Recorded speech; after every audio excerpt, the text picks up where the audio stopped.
Deep within the Honduran jungle, a legend refused to die. For centuries, stories have persisted of a magnificent metropolis abandoned to the vines, a place known only as the White City of the Monkey God. By the end of this journey, you will see how modern science finally confirmed a truth more incredible than the myth itself. We will uncover why an entire civilization vanished without a trace, and what their forgotten temples reveal about the hidden chapters of human history. What does it truly mean for a city to be lost? That myth took its first written form in the ink of Spanish chronicles. In the 1500s, as conquistadors pushed into the dense interior of what is now Honduras, they returned with more than just brought back stories whispered in camp and recorded in official letters of a hidden metropolis of unimaginable wealth. Hernán Cortés, the famed conqueror of the Aztec Empire, wrote to the King of Spain about reports of a province so rich that its inhabitants ate from plates of gold. He called it a great secret, a place that must exist somewhere beyond the mountains. This was not a detailed map, but a seed of obsession planted in the European imagination. They began calling it La Ciudad Blanca, the White City, said to gleam with pale stone temples in the endless green. Later, Spanish missionaries added another layer, writing of indigenous people who spoke reverently of a Casa Blanca, a white house where their ancestors had once found sanctuary from conflict. But here is where the story deepens and the legend finds its true roots. This was not merely a European fantasy projected onto an empty landscape. The conquistadors were likely hearing echoes of a much older, living tradition. For the Pech and Mosquito peoples who have inhabited these forests for generations, the place held a different, sacred meaning. Their oral histories spoke of a white house, a refuge, or sometimes of a city watched over by a powerful spirit in the form of a giant monkey. This was not a tale of gold, but one of origin, survival, and spiritual significance. The European myth of a lost city of treasure and the indigenous memory of a sacred ancestral home became tangled together, one feeding the other across the centuries. This fusion created something uniquely potent, a siren song that would draw explorers into the jungle for generations, each seeking something slightly different, whether it was fortune, fame, or a forgotten piece of history. The quest was officially born, but the map remained blank, drawn only in rumor and desire. The 20th century transformed the whispered legend into a global obsession. A new era of exploration dawned, one armed not with swords, but with cameras, aircraft, and a relentless drive to prove the impossible. This modern hunt was personified by a man named Theodore Maud, an adventurer whose name became synonymous with the White City in the 1930s. Maud was a showman and a storyteller, part archaeologist and part Indiana Jones long before the character existed. He ventured deep into the Mosquitia region and returned with a sensational claim. He declared he had found the fabled city, bringing back hundreds of artifacts, including stone carvings and ceremonial vessels. More dramatically, he wove a tale of a civilization that worshipped a giant simian deity, a story he said was passed down by local people. It was from Maud's vivid, press-friendly accounts that the name the White City of the Monkey God truly crystallized in the public mind, yet his triumph was shadowed by mystery. He promised to lead a major expedition back to the site but never did, and the precise location of his discovery died with him under tragic circumstances a few years later. Maud's legacy was a paradox. He gave the legend its most colorful details and its enduring popular name, but he also shrouded it in a new layer of uncertainty and showmanship, leaving everyone to wonder what was truth and what was tantalizing embellishment. The quest then literally took to the skies. In the 1950s, another iconic figure entered the story, the legendary aviator Charles Lindbergh. Flying over the vast, uncharted rainforest of the Mosquitia, Lindbergh reported seeing what he believed to be the overgrown shapes of man-made structures, geometrical lines, and raised mounds that stood out against the natural chaos of the jungle. His brief aerial observations were not proof, but they were a powerful suggestion. They implied that the jungle canopy itself was a veil, hiding secrets on a grand scale. This sparked a new phase of exploration using emerging technology. Throughout the mid-20th century, various aerial surveys and even early satellite imagery pointed to anomalous features in the region, large earthworks and possible plaza layouts visible only from above. These glimpses from the air performed a crucial shift. They moved the White City from the realm of pure folklore and adventurous yarns into the domain of a genuine geographical and archaeological puzzle. The question was no longer if something was there, but exactly where and how to reach it. The map was being drawn not by ancient scribes, but by the shadowy outlines visible from 1,000 feet in the air, outlines that promised a lost world was waiting, patient and silent, for its time to be revealed once more. For all the centuries of searching, the jungle held its secrets tight beneath an almost impenetrable green roof. The real breakthrough would not come from a lone adventurer hacking through the vines, but from a technology that could see through them. This was light detection and ranging, or LiDAR. Imagine a plane flying over the dense forest, not with a camera, but with a device that sends down millions of laser pulses every second. Each pulse is a tiny beam of light that hits whatever is below, a leaf, a branch, the ground itself, and bounces back. By timing those returns with incredible precision, a computer can build a three-dimensional map of the Earth's surface, digitally removing every single tree to reveal the naked ground beneath. It is like pulling back the world's thickest blanket to see what has been hidden for 1,000 years. In 2012, a team led by filmmaker Steve Elkins and archaeologist Christopher Fisher aimed this technological eye at a specific, remote valley in the Mosquitia, a place long rumored to hold the key. What the LiDAR revealed was not just a city, it was an entire world. The data, once processed, showed a breathtaking landscape of human engineering. There were not one, but two large urban centers with monumental earthen pyramids rising from the jungle floor. Plazas designed for gatherings stretched between them. A sophisticated network of irrigation canals and reservoirs spoke of advanced agricultural planning, while terraced fields climbed the hillsides. Roads and pathways connected it all. This was the moment the legend transformed into undeniable history. The White City was not a single, isolated temple.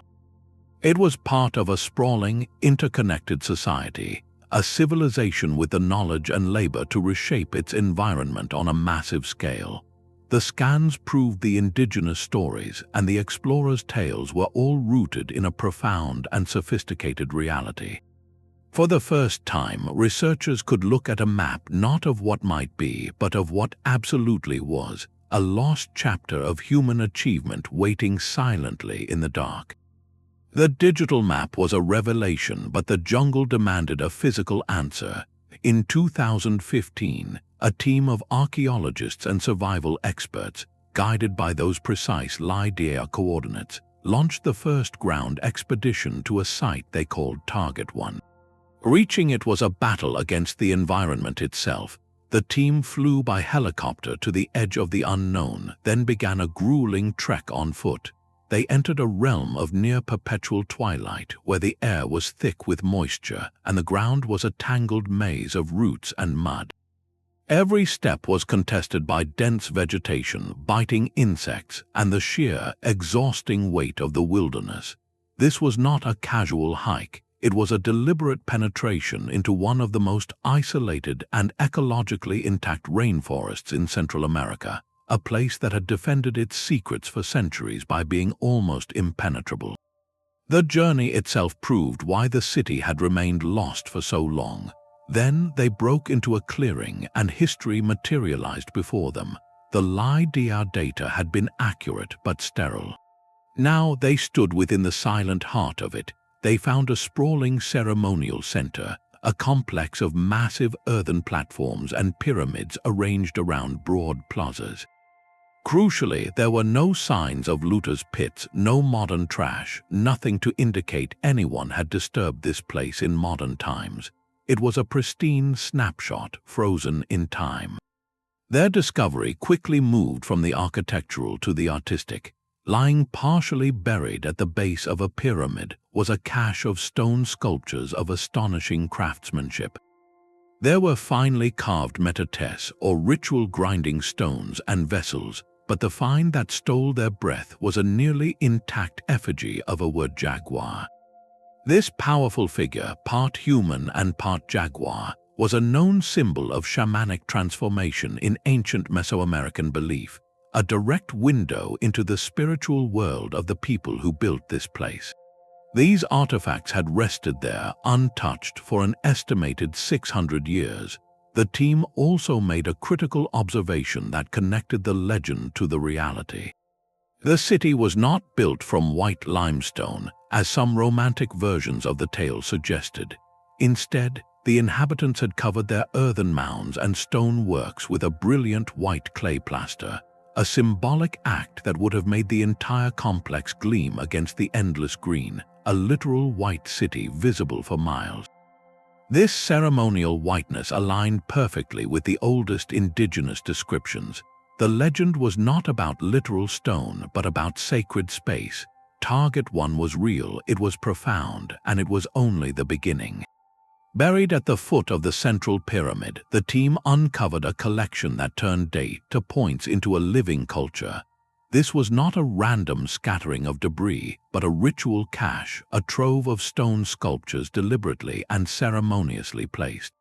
Nearly 50 artifacts rested together, preserved in a state of perfect stillness for centuries. Among them were ceremonial metates, large, flat grinding stones, and beautifully carved vessels. These were not ordinary household items. Their surfaces were alive with intricate designs, depicting animals and mythical creatures in stunning detail, each line telling a story of belief and cosmology. The centerpiece of this ancient collection was a single stone vessel that commanded immediate attention. It depicted a powerful composite being, a fusion of human and jaguar features, often described by researchers as a word jaguar. This figure represents a profound concept in ancient Mesoamerican thought, the idea of spiritual transformation.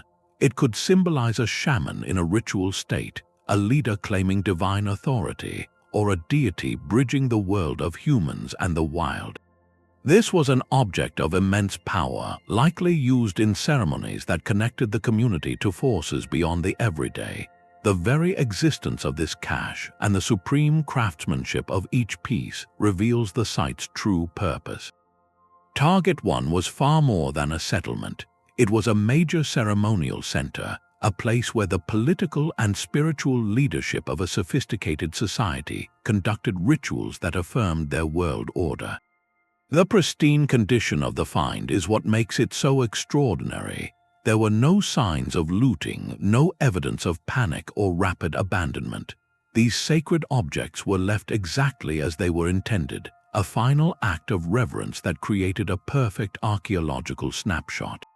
When the team brushed the centuries of soil from that word jaguar vessel, they were not just uncovering an artifact, they were opening a direct window into the mind of a lost civilization, catching a fleeting glimpse of the gods they worshipped and the mysteries they sought to understand.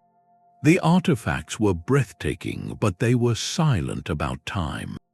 To understand the story of this place, researchers needed to answer a fundamental question: when? When were these temples built? When were these sculptures carved? And most importantly, when did the last person walk away?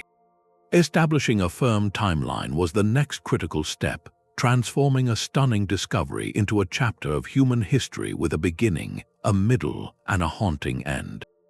The key lay in tiny fragments of the past, organic materials carefully collected from the soil layers surrounding the structures and the artifacts themselves. By applying radiocarbon dating to charcoal from ancient hearths and seeds preserved in the earth, scientists could read the atomic clock within them. The results painted a vivid chronological portrait, the primary flourishing of this city, its era of grand construction and ceremonial life, spanned from roughly the year 1000 to 1400 AD.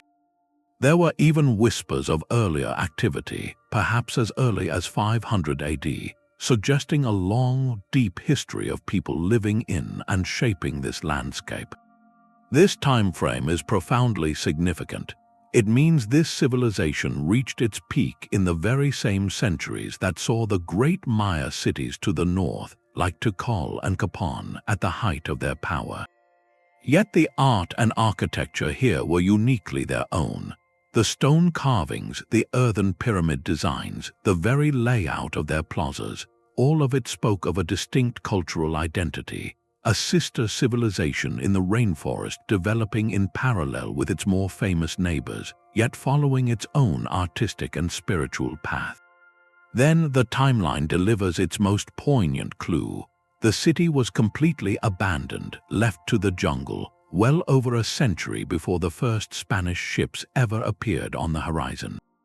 This fact changes everything about the mystery. Its end was not caused by conquest or colonialism. Something else happened here, something internal and powerful enough to make an entire society decide or be forced to leave their gleaming white city behind.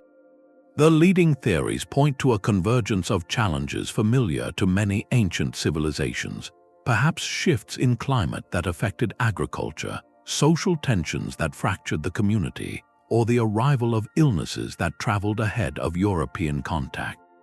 Whatever the precise combination, the people vanished, and the jungle began its slow, patient work of reclamation. This intentional dating does more than give us numbers. It frames the ultimate tragedy of the White City. Its abandonment was a choice made in isolation, a final act by a people facing their own unseen crisis, leaving behind a perfectly preserved moment in time, a ceremonial center frozen in the act of being left, holding its breath for 600 years until the world was ready to listen to its story again. The discovery at Target 1 was not an endpoint but a key that unlocked an even greater mystery. The true revelation came not from the ground, but from the air, from the comprehensive LiDAR data that surveyed the entire valley. What it showed forced a complete and dramatic reinterpretation of the entire legend. Target 1 was not an isolated white city standing alone in the wilderness. It was merely one node in a vast, interconnected cultural landscape. The scans revealed multiple other large urban centers, each with their own pyramids and plazas scattered across the region. They were linked by a sophisticated network of roads and pathways, like ancient highways cutting through the jungle. The surrounding hillsides were sculpted with extensive agricultural terraces, and the land showed evidence of complex water management with canals and reservoirs. This was the picture of a coordinated, thriving society. The search was no longer for one mythical city. We were now rediscovering an entire, previously unknown civilization that had flourished in the Mosquitia for centuries, a civilization with the population, the organization, and the vision to reshape its entire world. The term White City now transforms in meaning. It is no longer a specific location to be pinpointed on a treasure map. Instead, it serves as a symbolic gateway, a single, shining example that opens our eyes to a lost cultural universe. This was a complex society that managed its environment with incredible skill, built monumental architecture rivaling its better-known neighbors, and developed a unique artistic tradition. This finding completely reshapes our view of pre-Columbian Central America. It shows that the rainforest was not a barrier to civilization, but a cradle for it. The deep jungle, far from being an empty wilderness, was home to sophisticated cultures that adapted to its challenges and thrived in its isolation, writing their own forgotten chapter in the story of human achievement. The genius of this civilization was written not in stone but in earth. Faced with the dense, challenging environment of the Mosquitia, its builders chose a material that was both abundant and powerful, the very soil beneath their feet. They constructed monumental earthen pyramids, some rising over 50 feet high, not by quarrying rock, but by moving unimaginable volumes of earth and clay basket by basket. These were not simple mounds, they were precisely engineered platforms, the foundations for temples that reached toward the sky and for the residences of a society's leaders. Their choice of material speaks volumes. It shows an intimate understanding of their landscape, using what was readily available to create enduring sacred spaces that were literally rooted in their homeland. This architectural signature set them apart from their Maya contemporaries, who often built with limestone, marking them as a distinct culture with its own brilliant solutions. The true scope of their planning, however, remained hidden until the LiDAR maps stripped the forest away. What emerged was a masterfully designed landscape, a testament to collective purpose and advanced foresight. Straight, raised causeways functioned as formal roads, connecting ceremonial centers across miles of difficult terrain, binding the society together. Sophisticated reservoirs and canals captured and managed precious rainwater, ensuring a stable supply for both the population and their agriculture. The plazas were not random clearings, but carefully arranged geometric spaces designed for public gathering, ceremony, and the orchestrated flow of community life. Perhaps most astonishing was the transformation of the land itself. Entire hillsides were sculpted into vast agricultural terraces, creating stepped gardens that prevented erosion, maximized arable land, and turned rugged slopes into productive fields.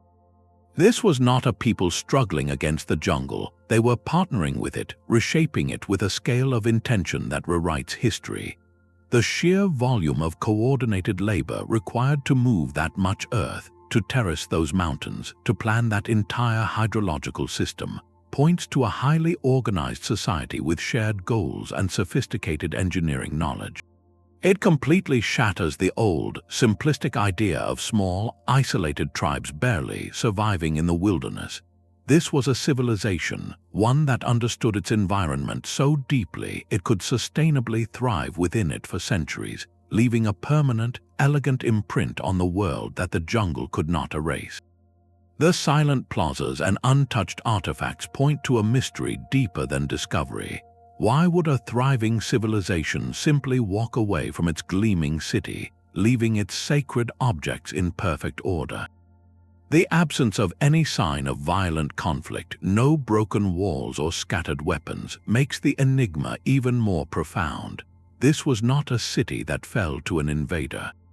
It appears to have been peacefully surrendered to the jungle, suggesting a slower, more complex unraveling. Researchers now believe the end came from a convergence of pressures, a perfect storm of challenges that made this way of life unsustainable. A primary suspect is the environment itself. Centuries of intensive agriculture on those magnificent terraces, while a feat of engineering, may have gradually depleted the soil's fertility. Even more likely is the threat of climate change. Studies of regional climate history suggest the period around the city's abandonment coincided with severe, prolonged droughts. For a society dependent on carefully managed rainwater, a lasting shift in weather patterns would have been catastrophic, undermining the very foundation of their food supply and social stability. Another invisible force may have been illness. Long before European contact, diseases could travel along vast trade networks that connected the Americas. An epidemic, perhaps carried by traders from distant regions, could have swept through the population with devastating speed, leaving too few people to maintain the complex social structures and labor required for their monumental cities. There is also the possibility of internal fracture, a breakdown in the shared belief or leadership that held the society together, leading people to gradually disperse in search of new beginnings. The key insight is that the abandonment was almost certainly a process, not a single event.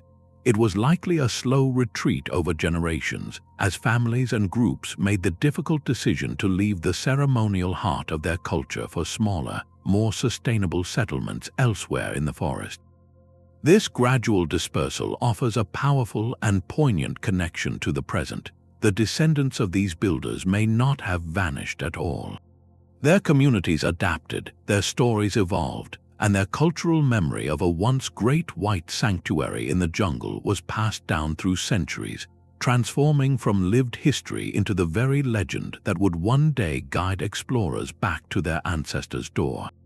The city was not so much lost as it was consciously left behind, a choice made in the face of changing worlds, its story waiting patiently in the dark soil for its next chapter to be told. But what of the monkey god? The name itself paints a vivid picture, yet the truth behind it is a fascinating lesson in how stories transform across cultures and centuries. The powerful sculptures discovered at the site were not of monkeys. The central figure was that word jaguar, a symbol of shamanic power and spiritual transformation. So where did the simian deity come from? To understand this, we must step into the worldview of the ancient people who built this place. In the broader spiritual landscape of Mesoamerica, animals were never just animals. They were embodiments of cosmic forces, carriers of wisdom, and guides between worlds. The bat, often seen in the artwork, could represent the underworld and rebirth. The vulture, a cleaner and purifier, held associations with the heavens and renewal. The snake, shedding its skin, was a universal symbol of transformation and cyclical time. Each creature in their artistic vocabulary was a piece of a larger spiritual language. Within this symbolic menagerie, the monkey held a special and revered place, particularly in Maya tradition. Monkeys were closely linked to the arts, to writing, and to creativity, associated with deity figures like Hun bats. They represented the playful, inventive, and artistic spirit of humanity. So when early 20th century adventurer Theodore Maud gathered local stories, he likely encountered deep, complex narratives about animal spirit guides and shape-shifting deities, concepts central to indigenous cosmology. In retelling these stories for a Western audience hungry for exotic adventure, the nuanced idea of a powerful animal spirit, perhaps one linked to creativity and the forest, may have crystallized into the more literal and sensational monkey god. This was not necessarily a lie, but a translation, a reshaping of a profound spiritual concept into a catchy, memorable legend that the outside world could easily grasp. It highlights a beautiful and sometimes complicated truth, that explorers' narratives, however well-intentioned, often act as a filter, blending indigenous lore with outsider imagination to create a new composite myth. The legend of the White City of the Monkey God is precisely that, a powerful fusion of indigenous memory, colonial rumor, and modern sensationalism that ultimately, and miraculously, led back to a real and breathtaking discovery. The monkey god may not have been a literal statue waiting in a temple, but as a symbolic key, it unlocked the door to a forgotten world, proving that sometimes the path to truth is paved with stories that are not entirely factual, but are endlessly meaningful. The stone vessels and earthen pyramids tell only half the story. For the living communities of the Mosquitia, the Pech, the Mosquito, the Tawaka, and the Garifuna, these places woven into the jungle are not lost cities waiting to be found by outsiders. They are ancestral homes, sacred geographies woven into the very fabric of their cultural memory. Where an archaeologist sees an excavation grid, a community elder might see a landscape described in stories passed down for generations, a place where their ancestors lived, celebrated, and made difficult choices. This living connection transforms the entire narrative. The modern rediscovery of these sites is not an act of taking something away from the jungle, but of engaging with a history that has never truly been silent. It is a process of listening where the whir of a LiDAR sensor meets the cadence of an oral tradition, each one validating the other. The old explorer's quest, driven by a myth of gold and a solitary monkey god, is being respectfully retired. In its place, a new, collaborative model of discovery is taking root. Today, leading archaeological teams work alongside indigenous community members not as guides or laborers, but as essential partners and co-stewards. They recognize that the deepest understanding of this place comes not just from carbon dating and artifact analysis, but from the living knowledge of the forest, its paths, its plants, and its stories. A Petch elder might explain the significance of a certain tree found growing on a plaza, or a mosquito storyteller might share a legend that hints at why a city was abandoned, offering cultural context that pure science could never deduce on its own. This partnership is about ethics as much as it is about knowledge. For these communities, these sites are not academic puzzles to be solved, but sacred landscapes to be protected. They are resting places of ancestors, locations of spiritual power, and integral chapters of their identity. The collaboration ensures that exploration is conducted with reverence, that artifacts are treated with respect, and that the well-being of the forest itself is prioritized. The ultimate goal shifts from simply extracting data to fostering a shared guardianship. This means the story of the White City civilization is no longer a sealed book written in stone and opened by outsiders. It is an ongoing conversation, a bridge being built between the deep past and a vibrant present. The full narrative can only be told when the scientific timeline of radiocarbon dates is interwoven with the living timeline of cultural memory. It ensures the history that emerges is not a trophy of discovery, but a tapestry, one where the threads spun by ancient artisans are held and continued by the hands of their descendants. This is how a lost city truly finds its way home, not on a map, but in the shared understanding of its enduring legacy. The pristine silence of the site was its greatest vulnerability. For centuries, the jungle itself had been the guardian, its dense foliage and remote location forming a perfect natural vault. But the moment modern coordinates were fixed, that ancient protection vanished. A new and urgent race began, not against time, but against human greed. Across Honduras and much of Central America, remote areas face a relentless threat from looters known locally as huqueros. These individuals tunnel into ancient mounds and plunder ceremonial caches, seeking saleable artifacts for a thriving international black market. Their work is not archaeology, it is extraction. Every object ripped from the ground loses its story, its relationship to the place it was found, and the layer of soil that could tell scientists when it was made and how it was used. The context is destroyed forever, reducing a sacred object with deep cultural meaning to a mere commodity, a beautiful trinket stripped of its soul and its history. This is the heartbreaking paradox of discovery. The act of finding a lost world can also be the very thing that puts it in the gravest danger. The team that stood before the magnificent cache of sculptures in 2015 faced this ethical dilemma head-on. They had just uncovered one of the most significant ritual offerings ever found in the region, a direct window into a lost civilization's spiritual life. The instinct to bring these treasures back to a museum for study and public display was powerful. Yet they knew that removing them could create a trail, a signal to looters that this specific location held immense value. Their decision was one of profound respect and difficult practicality. With great care, they documented every piece in exact detail, using three-dimensional scanning and photography to create perfect digital records.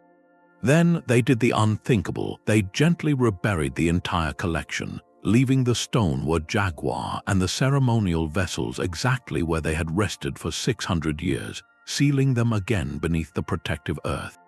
It was an act of stewardship, a choice to prioritize the long-term survival of the site and its integrity over immediate acclaim. This decision highlights a fundamental shift in modern archaeology, where preservation in place is often the highest ethical goal, acknowledging that sometimes the greatest respect for the past is to leave it undisturbed. Recognizing the scale of the threat, the Honduran government took decisive action. They established a permanent military outpost near the site, deploying soldiers to patrol the area and deter incursions. This armed guardianship of a cultural heritage is a stark reality in many parts of the world, where the protection of history requires a physical defense. Yet the challenge is immense. The jungle is vast, the borders are porous, and the financial incentives for looters are high. Military patrols can secure a central zone, but they cannot watch every square mile of a sprawling, ancient settlement now known to cover many interconnected sites. This ongoing conflict underscores a critical truth. The race to understand our past is now a dual sprint. It is a race to discover, to map, and to learn, running simultaneously alongside a race to protect, to secure, and to preserve. Every artifact that disappears into the shadows of the black market is not just a lost object. It is a lost sentence in the story of humanity, a clue to who we were that is erased forever. The guardians of the White City are not just protecting stones and earth. They are safeguarding a fragile, irreplaceable conversation with time itself. Ironically, the dense jungle that long guarded the secret also became its perfect protector. After the last inhabitants departed, the rainforest did not destroy their city, it gently swallowed it. Thick roots snaked over plaza stones, vines cascaded down earthen pyramids, and a canopy of immense trees grew overhead, stitching a living blanket across the entire landscape. This rapid, relentless regrowth performed a vital service. It armored the structures against the region's heavy rains, preventing catastrophic erosion that could have washed the delicate earthen mounds back into the river valleys. More importantly, it concealed the city from view for centuries, making large-scale, organized looting nearly impossible. While ancient sites in more accessible regions, like parts of the Maya world, were often stripped of artifacts over generations, the Mosquitia's brutal terrain and impenetrable foliage kept treasure hunters at bay. The jungle itself became a vigilant guardian, a verdant vault that locked the past away. This unique form of preservation presents both a challenge and an extraordinary gift to archaeologists. The acidic soils and constant humidity mean that organic materials like bone, wood, and textiles rarely survive here. We may never find the intricate fabrics they wore or the wooden tools they used. Yet what does endure is profoundly telling. The stone sculptures, the ceramic vessels, the very shapes of the monumental earthworks themselves. Because the site was sealed for so long, researchers are not piecing together a puzzle that has been scattered by centuries of disturbance. Instead, they are studying a moment frozen in time, a ceremonial center where artifacts were left in their original, meaningful positions. This offers a purer, more authentic snapshot of the past than many famous ruins that have been continuously walked upon, rebuilt, or looted since their abandonment. The jungle, in its fierce and patient way, did not erase this civilization. It simply asked it to wait, preserving a story in stone and soil until the world had the means and hopefully the wisdom to listen. This discovery forces us to reimagine the map of the ancient Americas. For generations, our understanding of pre-Columbian civilization has been dominated by two iconic names, the Maya and the Aztec. Their towering stone pyramids, intricate writing, and complex empires have long defined what a sophisticated society looked like in this part of the world. But the White City civilization, flourishing in the same centuries, presents a powerful and contrasting model of achievement. It compels us to ask, what does complexity truly look like when it blossoms in profound isolation? The Maya, to the north, are renowned for their intellectual triumphs, a hieroglyphic script that recorded dynastic histories and astronomical observations, and a calendar system of astonishing precision. The Aztec, centered in the Valley of Mexico, built an empire through military might and political alliance, governing from the magnificent island metropolis of Tenochtitlan. The people of the Mosquitia, however, spoke a different language of power. They left no deciphered written records on stelae or codices. Instead, they wrote their legacy into the earth itself. Their genius was expressed not through imperial conquest or celestial calculations etched in stone, but through a breathtaking mastery of their environment. Where the Maya built with quarried limestone, they sculpted monumental forms from clay and soil. Where the Aztec engineered a city upon a lake, they terraced entire mountainsides and engineered canals in the rainforest. Theirs was a civilization of landscape architects on a grand scale, their authority and communal identity demonstrated through the collective labor of reshaping the world around them. This does not make them lesser, it makes them distinct. They were solving a different set of puzzles posed by a uniquely challenging environment, and their solutions were equally brilliant. They shared a broader Mesoamerican worldview, venerating animal spirits and shaping their communities around ceremonial plazas for ritual gathering, concepts that clearly flowed along ancient trade and cultural routes. Yet they interpreted these ideas through their own artistic lens, creating the stunning jaguar and vulture motifs found in their caches, not the feathered serpent of the Aztec or the maize god of the Maya. They represent a separate, flourishing branch on the vast cultural tree of the Americas, one we never knew existed. Their story proves that the seeds of complex society could take root and thrive in the most unexpected places, not just in the well-known valleys or highland basins, but deep within the humid, green heart of the jungle. This expands our imagination of human potential, reminding us that history is not a single narrative of famous empires, but a tapestry of countless unique cultures, each with its own way of seeing the world and leaving a mark upon it. The gleaming white clay and silent plazas represent a profound turning point in how we uncover the past. This project stands as a defining example of a new archaeological ethos, one where the power of discovery is carefully balanced with the weight of responsibility. At its heart is a simple, revolutionary principle to see everything and touch almost nothing. The use of LiDAR technology embodies this shift perfectly. By mapping the entire landscape from the air, researchers could pinpoint exactly where to look without ever setting foot in sensitive areas. This creates a master plan, a blueprint of history that allows for surgical precision. It means that when a team finally does enter the jungle, they are not there to dig blindly or broadly. They go with a specific, justified target, minimizing their footprint on a fragile ecosystem and on the archaeological record itself. The ground is disturbed only when the potential for understanding is greatest, turning excavation from an act of exploration into an act of focused conversation. This patient, data-driven approach respects the site as a whole, not just a collection of artifacts to be extracted. It acknowledges that the true value lies in the relationships between structures, the layout of a plaza, the alignment of a causeway, all of which can be destroyed by reckless digging. The technology, in this context, becomes a tool of restraint as much as revelation, guiding us to look with our eyes and our minds before we ever lift a shovel.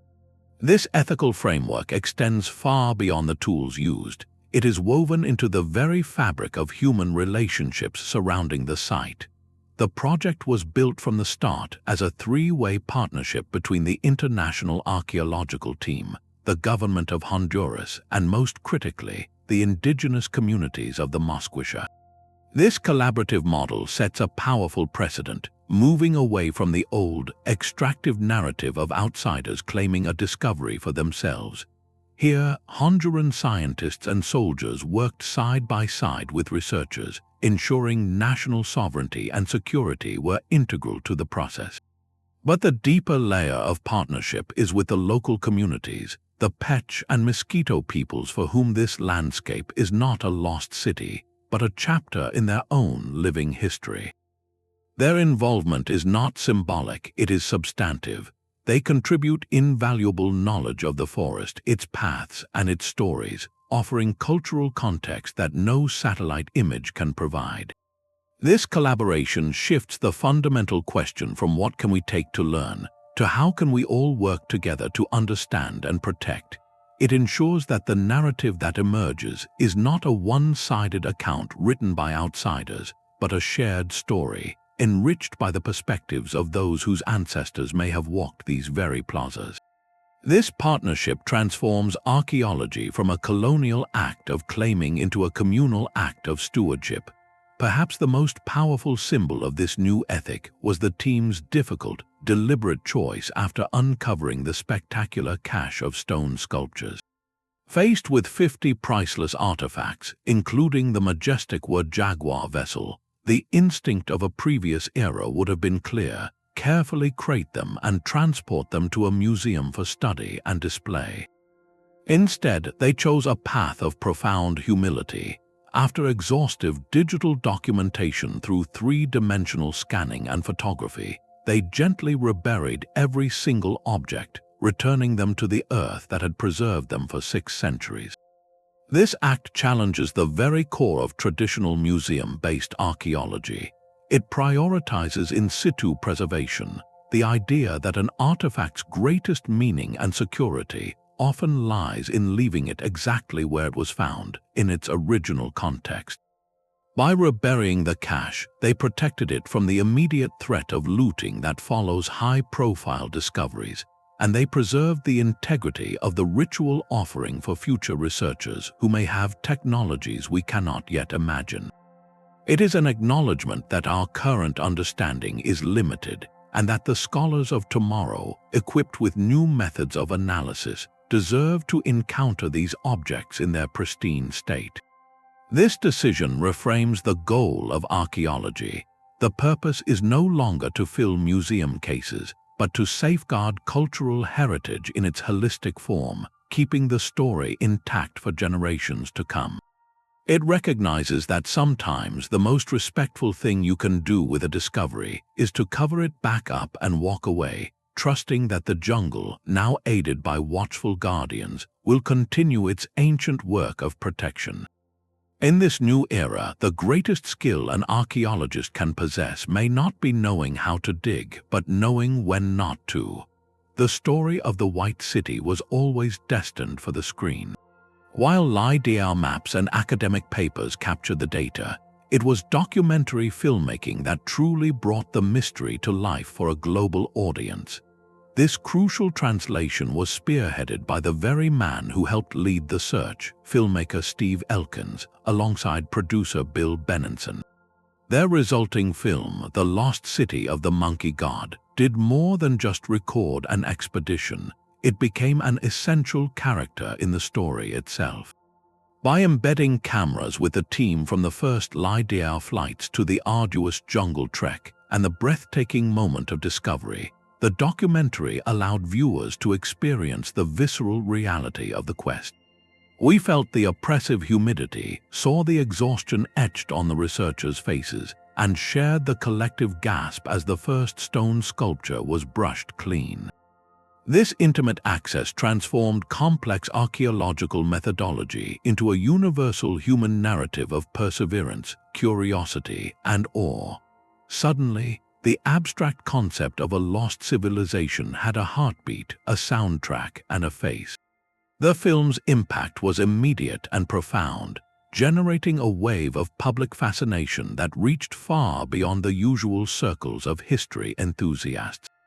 It translated the meticulous work of scientists into a language of adventure that everyone could understand, proving that real-world discovery could be as compelling as any fictional treasure hunt.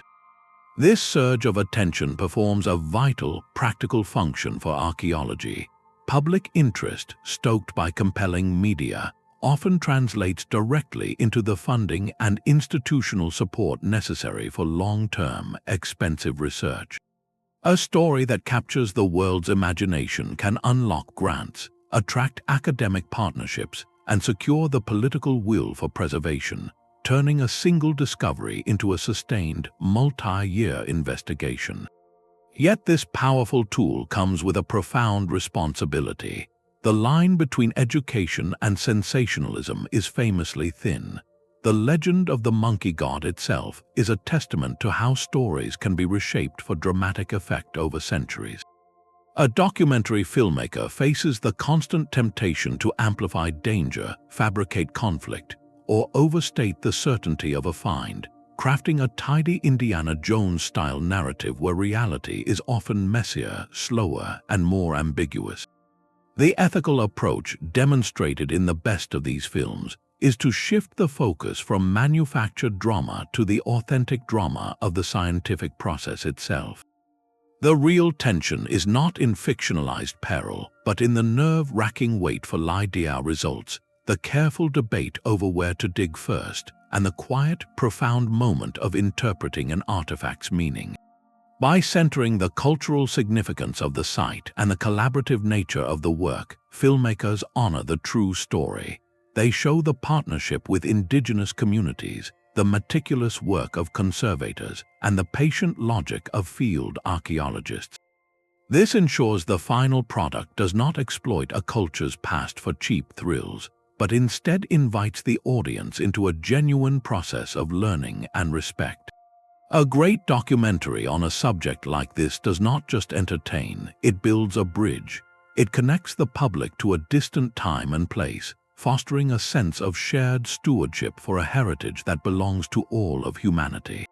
It turns viewers into witnesses, and in doing so, helps ensure that the rediscovery of a lost city is not an ending, but the beginning of a wider, more caring conversation about our collective past.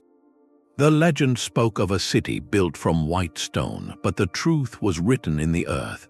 This is the moment where archaeology performs its most vital magic, not by adding to the myth, but by gently, respectfully separating fact from the layers of story that have grown around it for 500 years. The conquistadors dreamed of a metropolis gleaming with literal white rock, a fantasy born from tales of distant empires built from marble and limestone. The reality, as the excavation revealed, was both more practical and more symbolic. The monumental pyramids were indeed earthen, constructed from the very soil of the valley. But their surfaces were almost certainly finished with a brilliant white clay plaster, a deliberate ceremonial act. From a distance, in the clearings they maintained, the entire complex would have shone like a beacon against the endless green, a true white city in the most meaningful sense, a sacred space defined by its luminous presence, not by quarried stone. The dream of immense gold hoards, the driving force behind so many expeditions, also dissolves in the light of evidence. No vast troves of precious metal were found. The wealth of this civilization was measured in a different currency, the sophisticated organization of its labor, the artistry of its stonework, and the profound knowledge required to sustain a large population in such a challenging environment. Their treasure was their society itself, and what of the monkey god, the namesake that fueled a century of adventurous speculation? The meticulous work at the site uncovered no literal statue of a simian deity. Instead, researchers found a rich symbolic language carved in stone, featuring the powerful word jaguar, vultures, bats, and snakes, animals that held deep spiritual significance across ancient Mesoamerica. The concept of a monkey god likely emerged from a complex translation, where early explorers heard indigenous stories of animal spirit guides and creative forces, and reshaped them into a singular, catchy legend for an outside audience hungry for exotic mystery. This process of demystification might seem, at first, to take away some of the magic, but the opposite is true. By carefully brushing away the dust of exaggeration, we are left with a picture of human achievement that is far more substantial and awe-inspiring than any fiction. We see not a caricature of a lost treasure city, but a real, breathing civilization of landscape architects, engineers, and artists. They solved immense problems of food, water, and community, living with ingenuity and collective will, leaving a permanent mark on the world that the jungle could not erase. The fantasy of limitless gold is a simple, childish dream. The reality of a society that thrived in isolation for centuries, building a complex world from the earth beneath their feet, is a profound testament to human resilience and creativity. The legend was the key that unlocked the door, but the truth waiting inside is the real treasure, a deeper, richer story that commands not just our wonder, but our enduring respect. Yet the jungle's most formidable guardian was not its thorns or its snakes, but something far smaller. In the months following their triumphant return, a number of the expedition members began to experience a mysterious and terrifying decline in their health. What started as seemingly innocent insect bites, likely received during their time in the Mosquitia, began to fester into painful, ulcerating wounds that refused to heal. Author Douglas Preston, who had embedded with the team, was among those afflicted. His condition worsened dramatically, with deep lesions eating into his skin.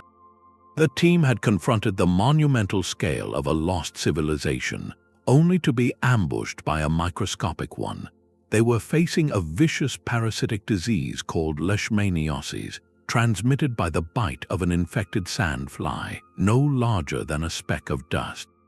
This was not the dramatic peril of old adventure tales, but a slow, insidious invasion of the body, a stark reminder that the wilderness they had entered was a living, breathing biome still governed by its own ancient rules. Their struggle for a cure became its own arduous journey. Leishmaniasis is classified as a neglected tropical disease, meaning it primarily affects impoverished regions and receives little investment for research and treatment. For Preston and the others, this meant navigating a maze of medical uncertainty. Initial diagnoses were missed by doctors unfamiliar with the illness, and effective treatments were difficult to access. The standard medication at the time was itself a brutal, toxic compound with severe side effects, a cure that felt nearly as harrowing as the disease. This medical ordeal pulled back a curtain on a hidden world of risk that archaeologists and explorers accept as part of their work. It underscored that venturing into these remote ecosystems is not a sterile, academic exercise conducted from behind a safety barrier. It is a full physical immersion into an environment where humans are visitors, subject to its myriad invisible inhabitants. The sand flies, thriving in the humid, shaded understory of the rainforest, had found new hosts in the modern team, just as they likely had in the ancient inhabitants centuries before. This painful episode transformed the expedition's legacy. It became a case study in the very real human cost of discovery, highlighting the need for rigorous medical preparedness when entering isolated biomass. Their experience brought wider attention to Leishmaniasis, putting a public face on a disease that affects hundreds of thousands each year in obscurity. Ultimately, it served as a profound and humbling lesson. The White City was not just an archaeological site to be studied. It was part of a complex, interconnected web of life that had defended its solitude not with stone walls but with biological ones. To uncover a lost world, one must first survive the living world that has grown over it. Target 1 was merely the first sentence in a much longer story. The LiDAR maps that revealed its pyramids also illuminated dozens of other, equally promising sites scattered across the valley, each one a potential chapter waiting to be read. Future expeditions will not retrace the same steps, but will venture into these new, untouched clearings, guided by the digital blueprints from the sky. Their goal will be to move beyond the ceremonial heart and discover the living body of this civilization. Researchers hope to find the residential zones where families made their homes, the workshops where artisans shaped stone and clay, and the agricultural complexes that fed the entire society.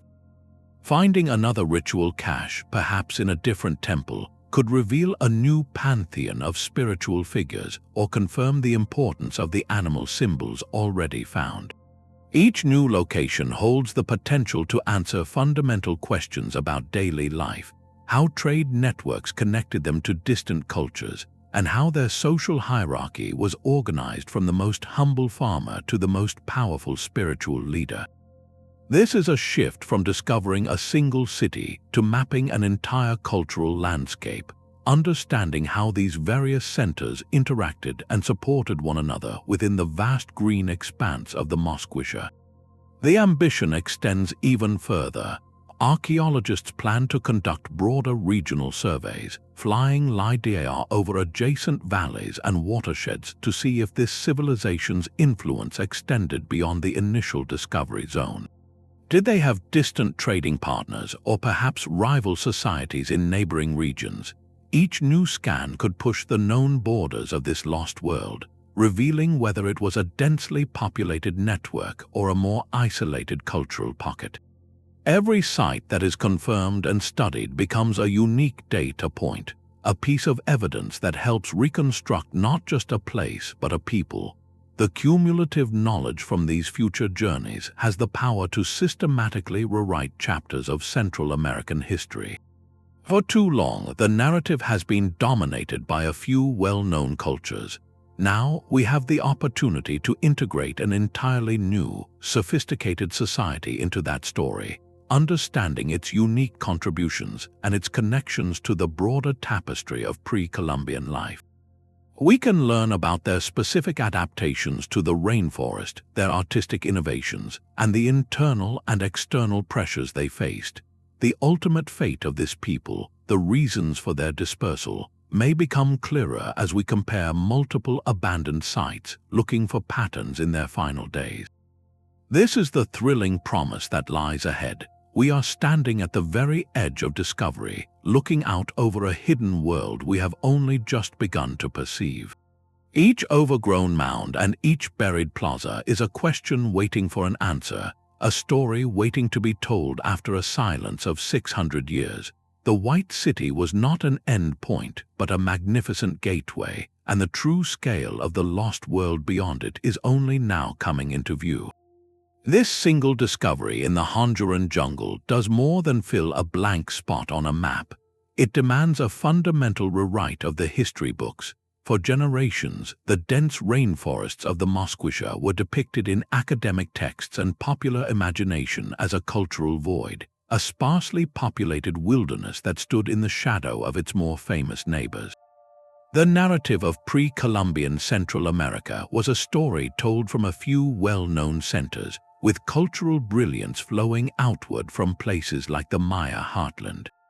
This new evidence shatters that outdated perspective completely. We are no longer looking at a periphery, but at a powerful, independent hub of civilization. Imagine a historical map of the region, not with one or two bright lights surrounded by darkness, but with a constellation of luminous points, each representing a distinct society with its own solutions, its own art, and its own story. The people of the White City were not passive recipients of ideas from elsewhere.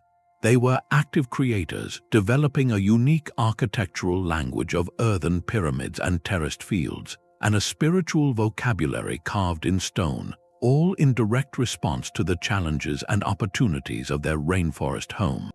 This forces a profound shift in how we understand cultural development. It moves us away from a simplistic diffusionist model, where innovation trickles down from a single source, and toward a much richer, more decentralized view. Across the ancient Americas, and indeed across the world, human societies have repeatedly demonstrated an incredible capacity for parallel invention. Faced with similar problems of community, sustenance, and meaning, different groups in different environments arrived at brilliantly complex, yet uniquely tailored solutions. The Mosquitia civilization stands as a powerful testament to this principle. Their achievements compel historians to ask new questions.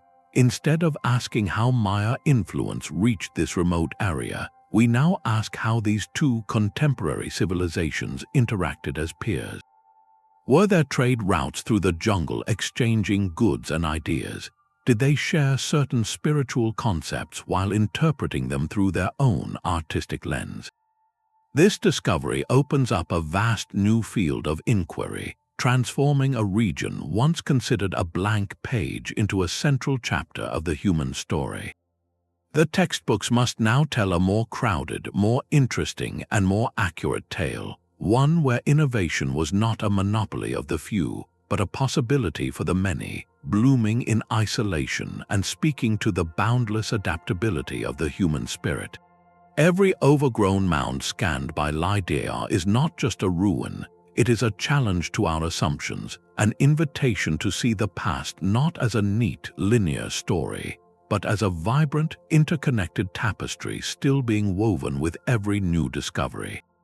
The same laser eyes that found a lost city in Honduras are now scanning the globe, revealing hidden histories we never thought possible. This technology, LiDAR, has become archaeology's most powerful new tool, a direct legacy of the search for the White City. Its success in the Mosquitia proved the method, showing that entire civilizations could be mapped from the air with astonishing precision. That proof has sent ripples across the world. In the dense jungles of Cambodia, LiDAR has been flown over the vast temple complex of Angkor Wat, and what it revealed was staggering. The scans showed that the famous stone temples were merely the ceremonial core of a sprawling, low-density megacity, a vast urban network of canals, roads, and village mounds that supported a population in the millions. It completely rewrote our understanding of one of the world's most iconic sites, transforming it from an isolated religious monument into the heart of a massive, sophisticated empire. Similarly, beneath the canopy of the Amazon rainforest, long thought to be a pristine wilderness only lightly touched by humans, LiDAR is telling a different story. It is revealing vast geometric earthworks, complex road systems, and large settlements, evidence of sophisticated societies that managed the forest on a grand scale for centuries. These discoveries are dismantling old myths of an empty jungle and painting a picture of a deeply humanized landscape, a past far richer and more complex than we ever imagined. The technology works just as well in arid environments, where it can detect subtle traces of ancient walls, roads, and irrigation channels hidden beneath sand or sparse vegetation, uncovering lost trade routes and forgotten oases in deserts from the Middle East to the American Southwest.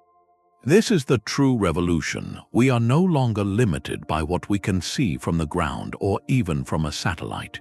We can now digitally peel back the layers of time, whether they are layers of leaves or layers of sand, to see the fingerprints of past civilizations etched into the earth itself. The search for one legend has given us a master key, a new way of seeing that is unlocking countless other doors to the human past. But the impact of this technology extends far beyond archaeology. The very same principles of sending out laser pulses and measuring their return are now applied to urgent, present-day challenges. In forestry management, LiDAR from planes or drones creates detailed three-dimensional models of forest canopies, allowing scientists to measure tree height, biomass, and overall forest health with incredible accuracy, which is vital for conservation and understanding carbon storage. Urban planners use it to create hyper-accurate models of cities, mapping every building, street, and power line to plan new infrastructure, manage traffic flow, and model flood risks. Perhaps most critically, in disaster response, LiDAR is deployed in the aftermath of earthquakes, landslides, or floods. It can quickly generate before and after maps of a devastated area, helping first responders identify blocked roads, locate damaged buildings, and assess the stability of slopes, saving crucial time and potentially lives. The White City project demonstrated the incredible power of a non-invasive survey, of learning by looking, not by digging. It proved that we can make monumental discoveries about our past without ever breaking ground, preserving the integrity of sites for future generations. This technological leap, arguably one of the most significant legacies of the entire quest, has provided us with a new lens. It is a lens that allows us to view our planet's hidden histories with stunning clarity, while also giving us the tools to better manage and protect its present-day landscapes. The same beams of light that found a city lost for 6 centuries are now helping us navigate the complexities of our modern world, drawing a direct line from ancient mysteries to contemporary solutions. Our need to search for vanished places is written into our oldest stories. Long before satellites mapped every coastline, human imagination was populated by magnificent realms that slipped through the cracks of time. Atlantis sinks beneath the waves, El Dorado gleams in a hidden jungle, Shangri-La rests in an inaccessible valley. These are not mere fairy tales, they are cultural dreams reflecting a universal longing. We are captivated by the idea that somewhere just beyond the edge of the known world, a fragment of a more perfect or more mysterious past might still exist, untouched and waiting. This is the powerful archetype of the lost world, and the white city of the monkey god fits perfectly within it. It is a legend that offers everything the archetype promises: a remote and perilous journey, a civilization that achieved greatness in isolation, and a secret that remained intact for centuries. In an age where every street on the planet can be viewed from a screen, these stories hold a special power. They whisper that our world is not fully explained, that mystery has not been entirely erased by information. They promise that adventure is not dead. It has merely retreated to the last blank spaces on the map, the deep rainforests, the frozen peaks, the ocean depths. The White City delivered on that promise in the most satisfying way possible.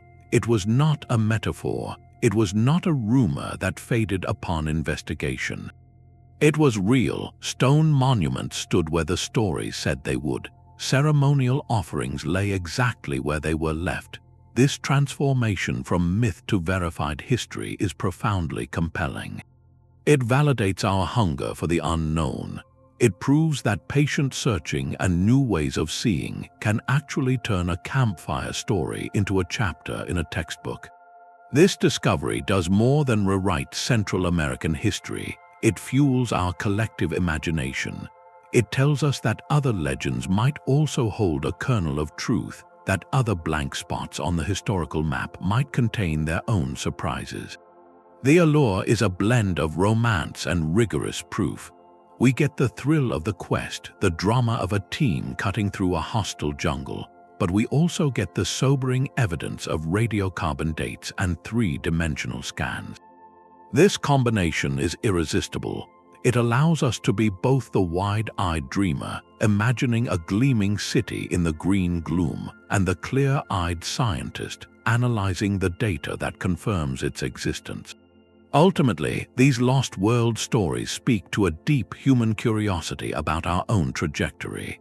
They make us wonder about the rise and fall of societies, about the choices that lead a people to build a masterpiece and then walk away from it. Finding a real white city reassures us that history is not a sealed archive. It is an ongoing conversation, a story with many pages still missing, waiting in the darkness for a beam of light to reveal them. A discovery of this magnitude inevitably reshapes the future of the very land that held it.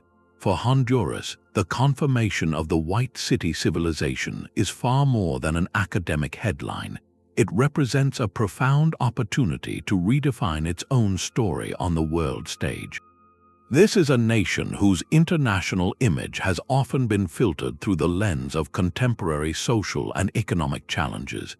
Now, it possesses something undeniable and magnificent, a cornerstone of human heritage that speaks to an ancient legacy of innovation and resilience.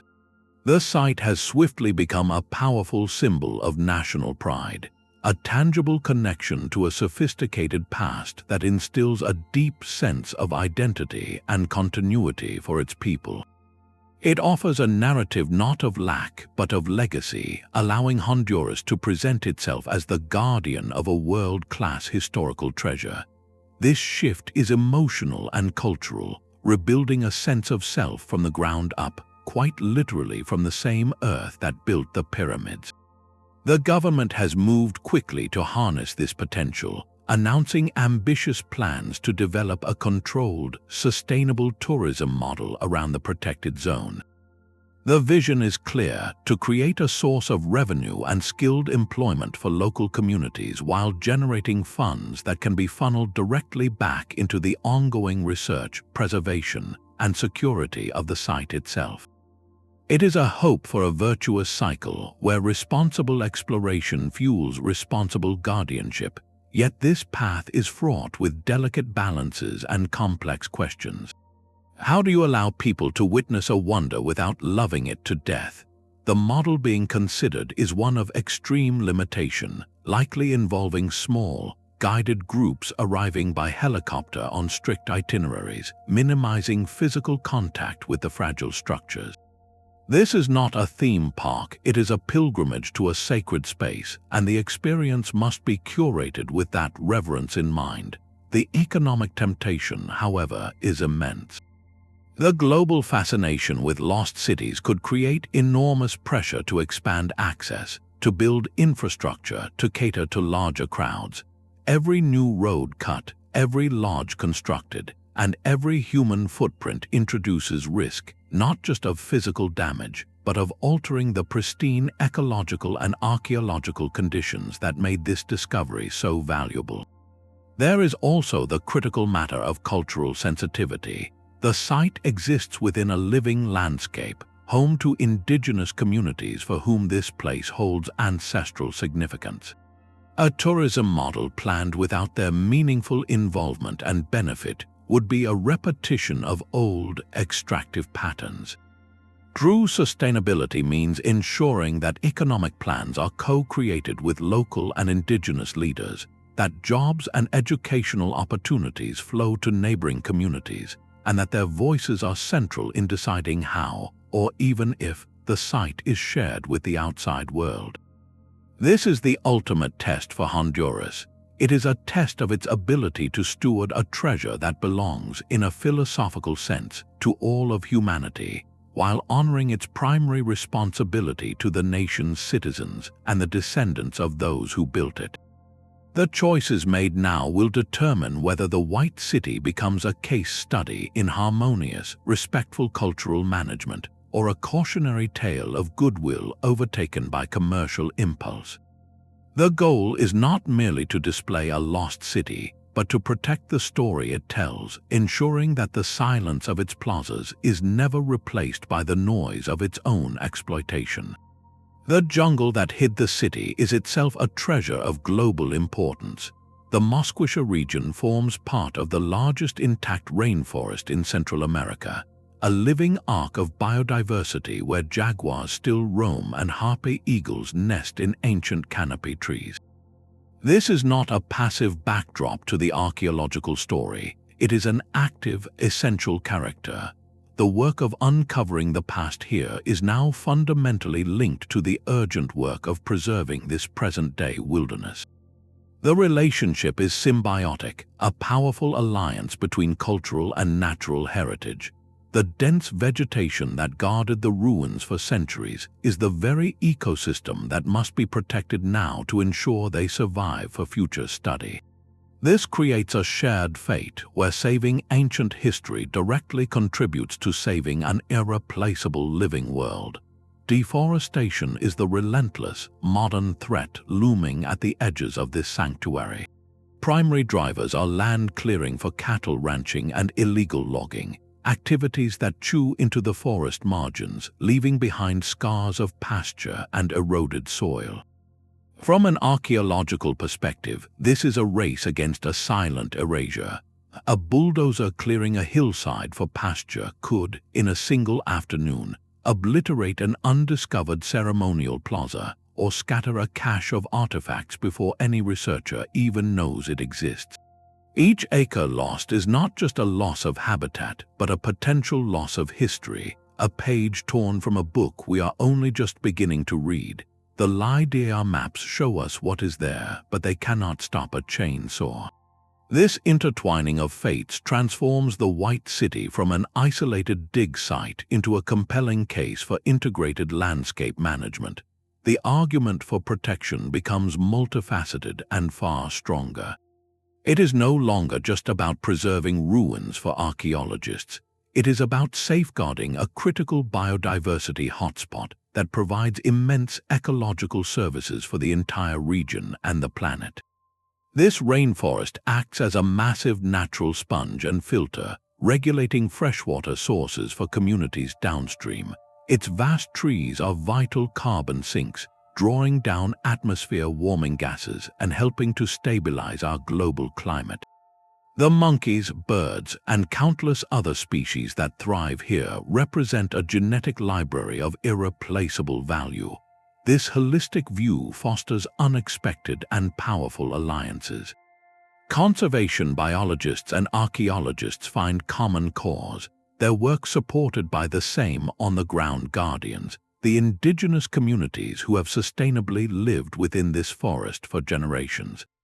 The military outposts established to deter looters also become a deterrent to illegal loggers and land invaders. Every patrol that secures the archaeological zone also protects the surrounding habitat, creating a de facto nature reserve. This model points toward a new paradigm for discovery in the 21st century, where the goal is not extraction but holistic stewardship. The lesson is profound. We cannot truly protect a lost civilization without also protecting the living world that embraced it. The White City's greatest legacy may ultimately be this, that it helps us see cultural and environmental preservation not as separate missions, but as two sides of the same sacred duty, ensuring that both our human history and our planetary future have a place to endure. Each artifact is a message, a complex sentence written in stone rather than words. To understand the people of this lost city, we must learn to read their language not of letters but of form, material, and placement. This is where archaeology moves beyond the thrill of discovery into the meticulous science of interpretation. The objects found at the site are far more than beautiful relics. They are dense packets of information waiting to be decoded. Take the very stone from which they were carved. Through a technique called petrographic analysis, scientists can examine thin slices of the rock under a microscope, identifying its unique mineral signature. This is like finding the geological fingerprint of the stone. By matching this fingerprint to known quarries across the region, researchers can begin to map invisible lines across the ancient landscape. Did the stone come from a local source, or was it transported from a distant valley? The answer reveals a trade network, a web of economic and social connections that linked this seemingly isolated civilization to a wider world. It tells us they were not an island but participants in a flow of goods and ideas. The surfaces of the ceremonial vessels hold another kind of secret. Using advanced residue analysis, chemists can detect microscopic traces of organic compounds left behind after centuries. Imagine finding the chemical signature of cacao on the rim of a carved bowl. This would not merely confirm they drank chocolate. It would place that vessel squarely within a ritual context, connecting this city to a widespread Mesoamerican tradition where cacao was a sacred beverage, a drink for ceremonies and elites. Similarly, traces of tobacco or other psychoactive plants could illuminate the spiritual practices of their shamans, revealing the substances used to bridge the human and spirit worlds. These invisible residues transform a silent container into a witness to specific, profound moments of community and belief. Perhaps the most eloquent language is in the art itself. The specific style of the carvings, the way a jaguar's paw is rendered, or how a human face merges with an animal muzzle, acts as a unique cultural signature. This artistic grammar is as distinctive as a regional dialect. By comparing these stylistic fingerprints to artifacts from the Maya world to the north or other cultures in Central America, archaeologists can gauge relationships. Are the carvings completely unique, suggesting a long period of isolated development? or do they share certain conventions with distant neighbors, hinting at periods of contact, influence, or shared ancestral roots? Each curve and symbol helps position this civilization on the vast, interconnected map of pre-Columbian cultures. Most importantly, the power of these objects is multiplied exponentially by their context. They were not found scattered or alone. They were discovered together, a curated collection placed deliberately at the foot of a pyramid. This in situ arrangement is everything. It means each sculpture, each vessel, was part of a single ritual statement. Archaeologists can analyze the grouping, which objects were placed centrally, which might have been paired together. This allows them to reconstruct aspects of a ceremony that has left no other record. The assemblage becomes a snapshot of a spiritual technology, a toolkit for engaging with the divine. In the absence of written records, this careful, systemic study of objects in their original setting is how we listen to the past. We may never know the names of their gods or the words of their prayers, but by reading the stones, the residues, and the silent conversations between artifacts, we can begin to hear the echo of their beliefs, understand the structure of their society, and finally give voice to a civilization that chose to write its history not on paper, but in the very landscape they so masterfully shaped. That living archive of memory is perhaps the most profound treasure discovered in the jungle. For generations, long before any airplane flew over the canopy, the story of the White City was kept alive not in books, but in the spoken word of the Petch and Mosquito peoples. Their legends of a white refuge or a place watched over by a powerful spirit were not invented fantasies. They were a form of historical preservation, a map drawn in narrative and passed carefully from elder to child.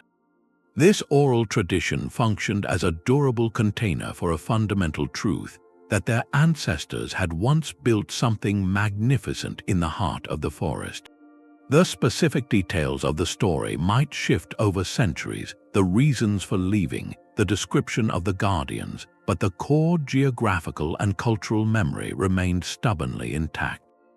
It was a living heirloom, proving that a society's history does not vanish simply because its buildings are reclaimed by the earth. It simply changes its medium from stone to story. Modern science has often viewed such oral histories with skepticism, dismissing them as myth until they could be verified by physical proof. The discovery in Honduras represents a powerful reversal of that old hierarchy. Archaeologists are now learning to treat these spoken traditions not as charming folklore to be noted in an introduction, but as serious datasets, as valid and complex as the layers of soil in an excavation trench. The legend of the White City provided the crucial first clue, the general region to search. It was the oral history that said, "Look here." The LiDAR and the ground expeditions then answered, "It is here." This partnership between ancient memory and modern technology is rewriting the rules of discovery. It acknowledges that indigenous knowledge is a parallel, living archive, one that has been meticulously curated and transmitted for the explicit purpose of remembering. Think of it like this: if the LiDAR scan provides the precise technical blueprint of the lost city, the oral tradition provided the faded, hand-drawn map that led the searchers to the right valley in the first place.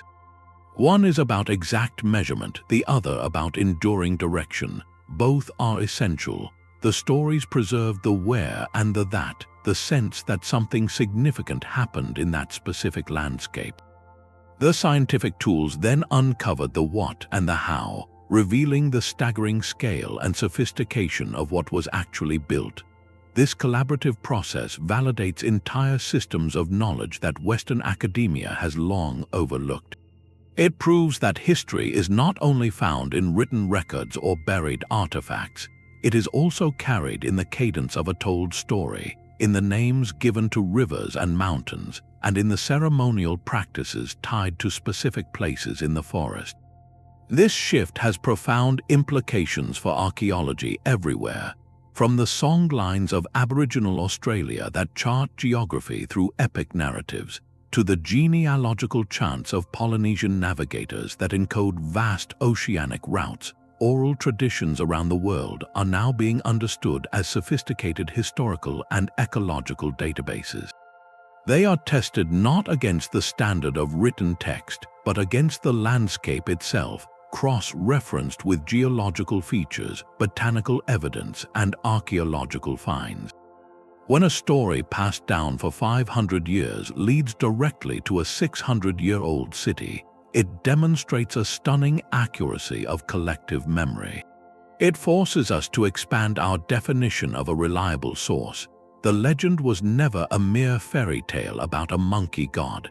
It was a cultural compass, its needle trembling for centuries, pointing unerringly toward a truth waiting in the green silence. In the end, the most advanced laser technology served to confirm the oldest kind of knowledge, honoring a promise made across generations to never forget where they came from. The romance of discovery quickly collides with the brutal arithmetic of the jungle. To reach a site like Target 1, every single piece of the modern world must be imported, lifted over a sea of green by the thundering rotors of a helicopter. This is not a minor expense, it is a primary obstacle, a financial and logistical wall that makes each hour on the ground incredibly precious. The team must be entirely self-contained, a tiny, temporary village dropped into the wilderness. They bring not just shovels and screens, but generators, satellite communications, and weeks of dehydrated food. Every drop of drinking water must be purified, every scrap of waste meticulously packed out. The medical kit is not an afterthought, it is a critical piece of survival gear, stocked with antivenom for the fer de lance, one of the deadliest snakes in the Americas, and specialized medications for illnesses like Leishmaniasis, because a simple evacuation could take hours or even days depending on the weather. This extreme self-sufficiency transforms the archaeological team into something closer to a polar expedition or a mountaineering summit push, where the environment itself is the first and most formidable challenge to overcome. Once on the ground, the jungle asserts its dominance with a constant, draining presence. The humidity is so thick it feels like breathing through a warm, wet cloth, a condition that corrodes metal, ruins camera lenses with mold, and turns paper into a limp, useless pulp. Torrential downpours can arrive without warning, transforming dry creek beds into raging rivers in minutes and turning excavation units into muddy swimming pools. The insect life is a relentless torment, clouds of mosquitoes by day and swarms of biting sandflies at dusk, each bite a potential gateway for disease. This is not a backdrop, it is an active participant, a force that tests equipment, erodes morale, and demands a significant portion of the team's energy just for basic existence. The punishing conditions impose a strict, unforgiving timeline. A typical field season might be limited to just a few weeks, the maximum window of supportable operations before supplies run low and exhaustion sets in. This forces a pace of work that is both urgent and incredibly deliberate. There is no room for error, no chance to go back for a forgotten tool. Every trench, every scan, every artifact lift must be planned with military precision, because the cost of a mistake is measured in thousands of dollars of helicopter fuel and irreplaceable days lost. This immense difficulty is the very reason the city remained hidden for so long. It creates a powerful filter, ensuring that only the most determined, well-funded, and meticulously prepared expeditions can even attempt to unlock these secrets. The frontier here is not defined by a lack of curiosity, but by the sheer, humbling physics of place, where the past is protected not by locks, but by a living, breathing, and overwhelmingly powerful natural world. The gleaming white plazas now lie silent, but their story challenges a fundamental word in our historical vocabulary: collapse. For generations, the dramatic fall of ancient civilizations, from the Maya to the Romans, has been framed as a catastrophic finale, a sudden extinguishing of light followed by a dark age. The narrative implied a total erasure, a people and their culture vanishing from the earth as if swallowed by time itself. But the evidence from the Mosquitia and from a growing number of sites across the Americas is painting a far more nuanced and human picture. What we call collapse may not have been an ending at all, but a profound and deliberate transformation. Think of it not as a light switching off, but as a community deciding to turn down the central chandelier and instead light many smaller, scattered candles. The people who built the White City's pyramids almost certainly did not march into the jungle one day and disappear. Faced with mounting pressures, whether from prolonged drought, strained resources, or social unrest, they made a series of difficult, practical choices. The most logical choice, supported by archaeological patterns seen elsewhere, was decentralization. They likely abandoned the immense labor of maintaining their monumental ceremonial core, that gleaming white heart of their society, and dispersed.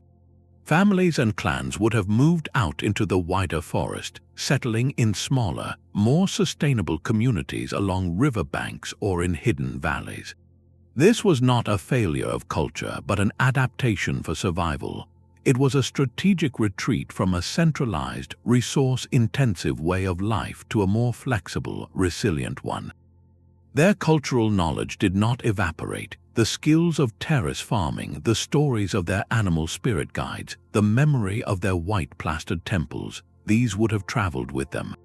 Over generations, this lived history would have evolved, condensing into the powerful oral traditions that the Petch and Mosquito peoples kept alive, the very legends that spoke of a white refuge in the forest. The civilization did not go extinct, it changed its shape. Its people became like water, flowing from a single, grand reservoir into countless smaller streams, each carrying traces of the original source. This perspective reshapes our understanding of sustainability itself. A society's longevity may not be measured by how long it maintains its grandest monuments, but by its capacity to adapt, to simplify, and to carry its essential identity through periods of great change. The collapse of the White City, then, looks less like a defeat and more like a strategic recalibration for long-term endurance.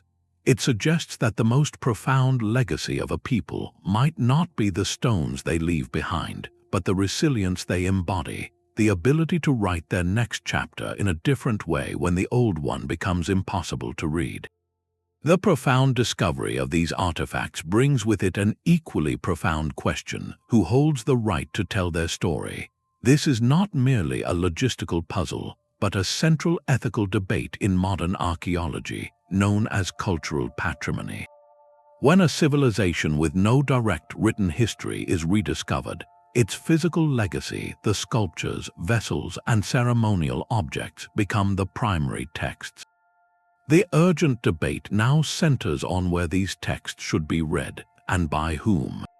Should the cache from the White City be carefully extracted and placed behind climate-controlled glass in the National Museum in Tegucigalpa, allowing millions of Honduran citizens and international visitors to witness their majesty? Or should they travel to a world-renowned institution abroad, where they could be studied with the most advanced technology and seen by a global audience? Or does the most respectful choice remain the one already made, to leave them protected in situ, reburied in the earth of their origin, where their meaning is inseparable from the sacred landscape?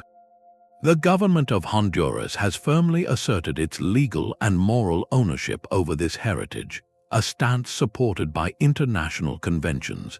These objects were found within its borders, speaking to a chapter of its national history, and their stewardship is seen as a sovereign right and a point of deep national pride. Yet this right comes with immense responsibility and staggering practical challenges. Building and maintaining a museum gallery to the exacting standards required for such priceless artifacts, with perfect humidity control, advanced security systems, and scholarly curation, demands a significant and sustained financial investment. For a nation facing many pressing needs, this creates a difficult balancing act between preserving the past and providing for the present. there is a growing consensus that the old model of extraction and exclusive display is incomplete.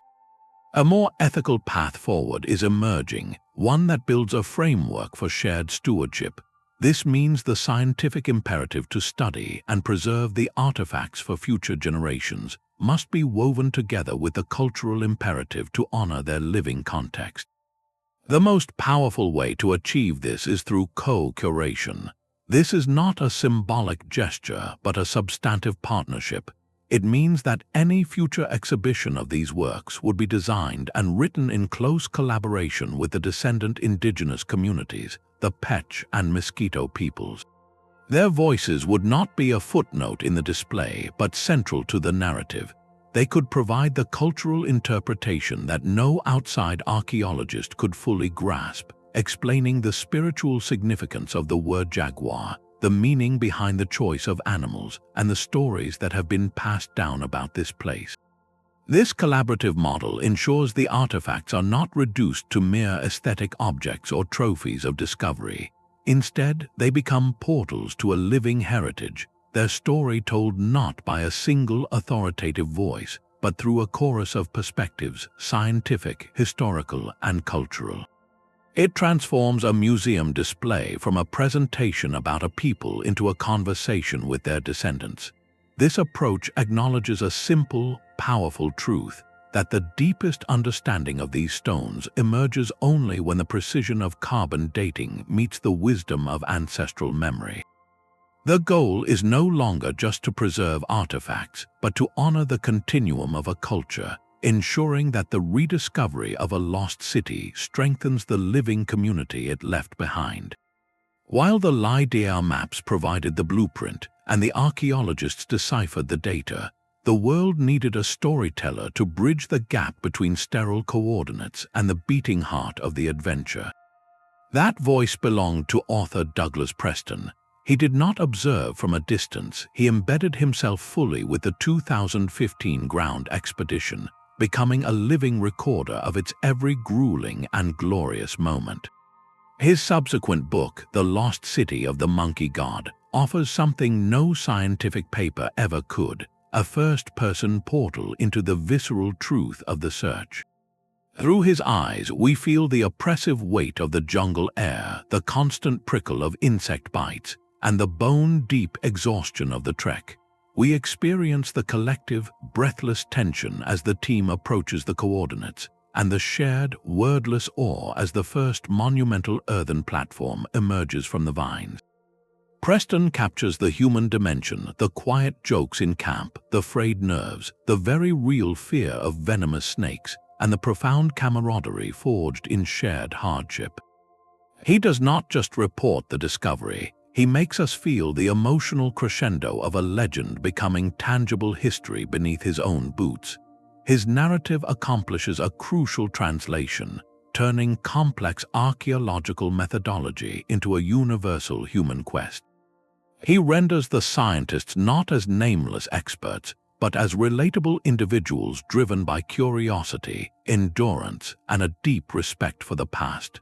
This literary dimension gave the discovery its emotional resonance, allowing millions of readers to walk alongside the expedition in their imagination. Yet Preston's journey did not end with the triumphant return. His account took a deeply personal and harrowing turn with his subsequent, severe battle with Leishmaniasis, the parasitic illness contracted from sandfly bites in the jungle. His vivid description of this struggle added a sobering coda to the adventure tale, a stark reminder of the very real physical costs that can accompany exploration. It underscored that the jungle was not a passive setting, but an active, living ecosystem with its own defenses. By sharing this ordeal, he humanized the risks archaeologists and explorers quietly accept, fostering a deeper public appreciation for their dedication. Preston's work stands as a powerful testament to the enduring role of storytelling in science. Data points and ceramic shards tell us what happened, but narrative tells us why it matters. A compelling story can build a bridge of empathy and understanding, carrying dry facts across into the public consciousness where they spark wonder and inspire stewardship. His book became that bridge, transforming the White City from an archaeological headline into a shared human experience. It proved that to truly understand a lost civilization, we need not only the scientist's trowel and the satellite's eye, but also the writer's pen, translating the silent language of stones into a story that captures not just our intellect, but our imagination. The view from space adds another dimension to this detective story.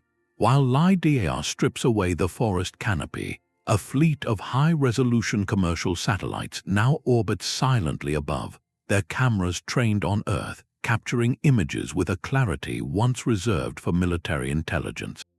This is satellite archaeology, a tool that transforms planetary observation into historical preservation. Where LiDAR provides the intimate, three-dimensional blueprint of a single valley, satellite imagery offers a god's-eye view of an entire region, a synoptic map that reveals patterns invisible from any other perspective. Its power lies in scale and persistence. Researchers can now monitor a protected area like the Mosquitia not just once, but every few days, watching for the telltale signs of human intrusion. The sudden appearance of a new dirt track snaking into a protected zone, or the raw, geometric scar of a looter's pit in the middle of a green expanse, can be spotted in near real time. This allows authorities to dispatch patrols or alert communities, turning satellite data into a rapid response system for cultural heritage under threat. It is a digital sentinel standing guard over the past from hundreds of miles in space.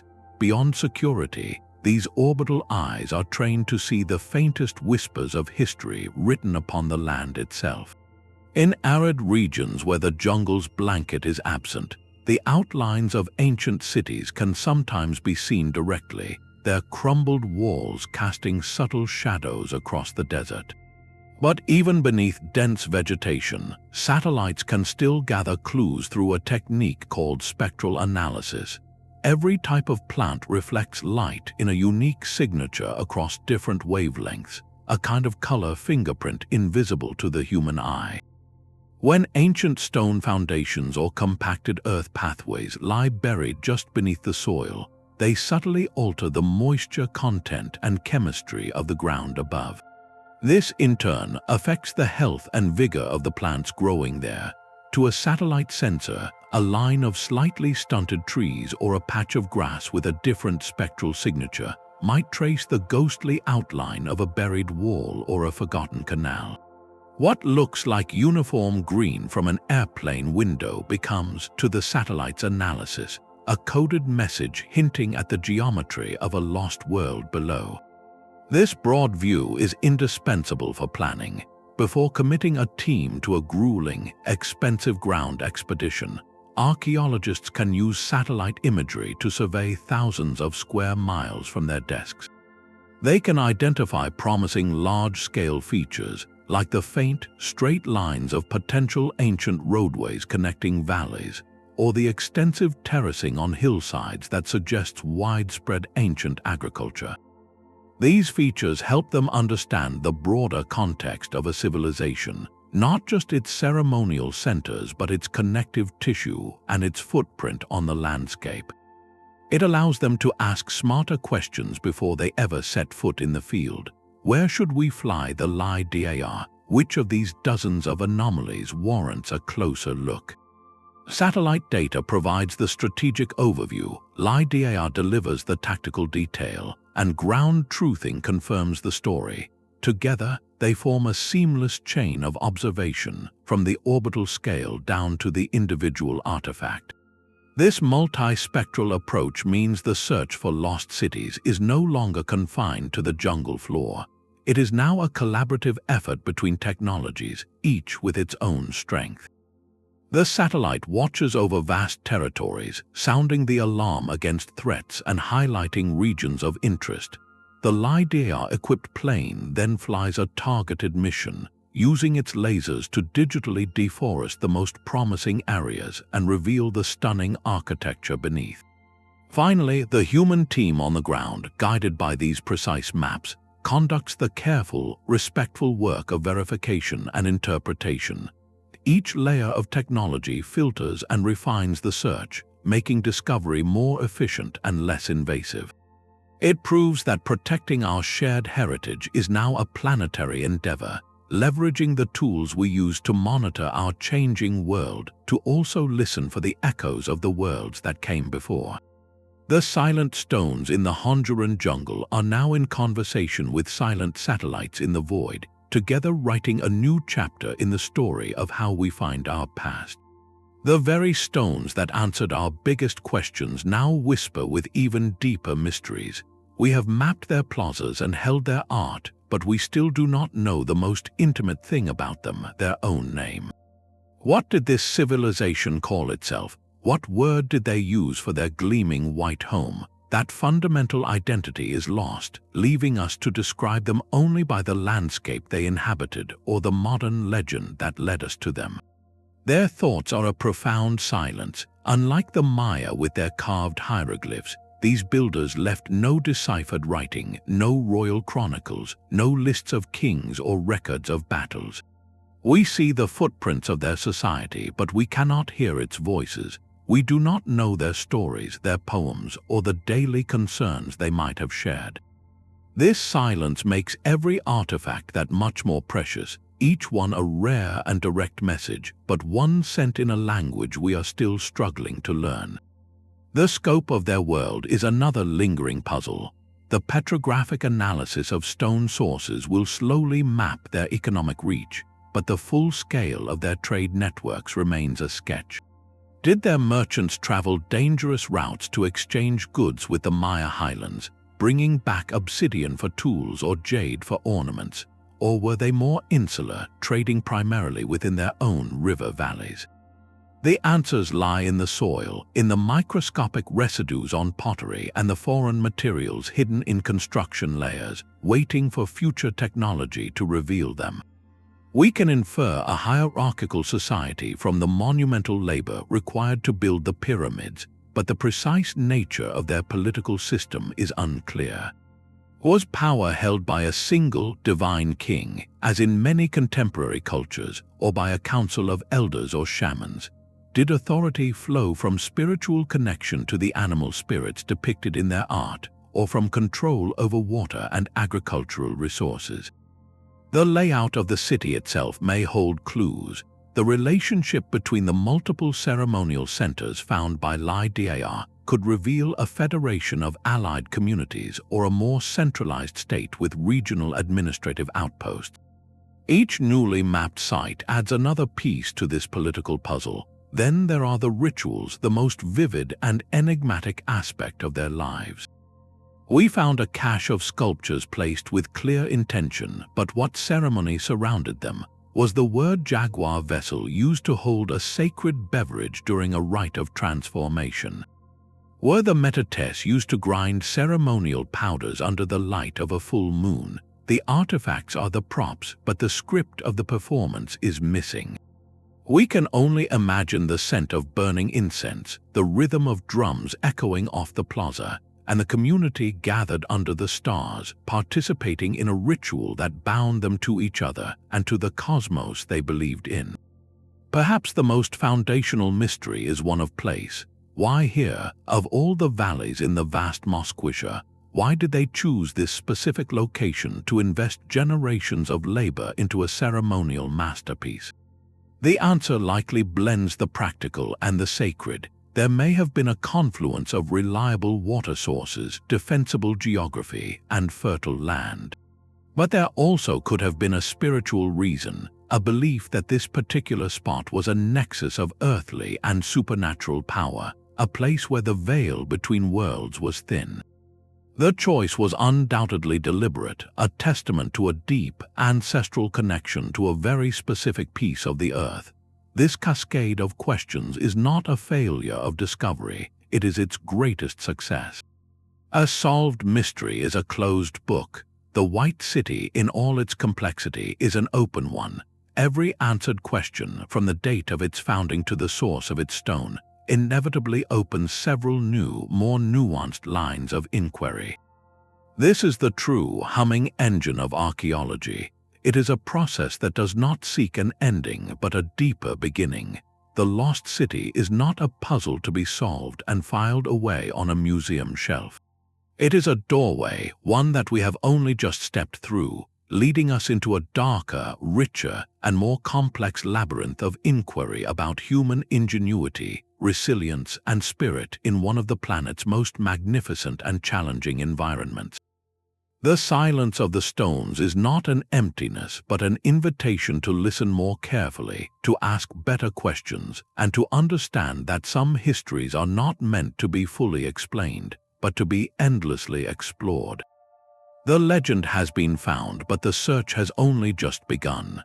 What started as a whispered tale of a white city hidden in the leaves has unfolded into a far grander truth, a testament to the enduring power of human curiosity. For centuries, the story persisted, passed from conquistador to explorer, from elder to child, a fragile thread of memory that refused to break. It was a siren song that drew dreamers into the green darkness, armed first with swords and maps, then with cameras and machetes, and finally with the quiet hum of lasers from the sky. This journey from campfire myth to verified history shows us something profound about ourselves. It reveals that our drive to uncover the past is as much a part of our nature as our need to build for the future. The legend of the monkey god was never just a story about a place. It was a promise, a challenge thrown down by time itself, daring us to look deeper and see further.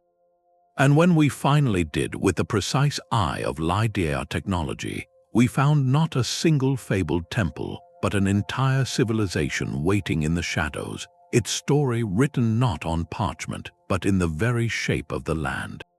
This convergence of ancient memory and modern science is where true magic happens. It proves that our oldest stories often hold a kernel of truth, waiting for the right key to unlock them. The key here was not a physical object, but a new way of seeing, a technological leap that allowed us to pull back the jungle's veil without disturbing a single leaf. It bridged the gap between the romantic quest of the adventurer and the meticulous inquiry of the scientist, showing that both are essential chapters in the same epic tale of discovery. We have moved beyond the simple hunt for a lost city of gold. We now stand in awe of a lost world of ingenuity. This was a society that did not merely survive the rainforest, it partnered with it. They sculpted mountains into terraced gardens, channeled water with elegant canals, and raised gleaming white pyramids from the earth itself. Their genius was a quiet, sustainable one, a mastery of their environment that allowed them to flourish in profound isolation for centuries. They remind us that complexity and civilization can wear many faces, that a society's greatness can be measured not only in conquests and written records, but in the harmony it achieves with the world around it. This discovery fundamentally reshapes the map of history. It asks us to look at Central America not as a stage for a few famous cultures, but as a vibrant tapestry of many distinct peoples, each weaving their own unique thread. The White City civilization stands as a powerful, independent thread, one we never knew was part of the pattern. Its existence challenges old assumptions and fills a silent void on our historical charts, proving that the deep jungle was not a barrier but a cradle.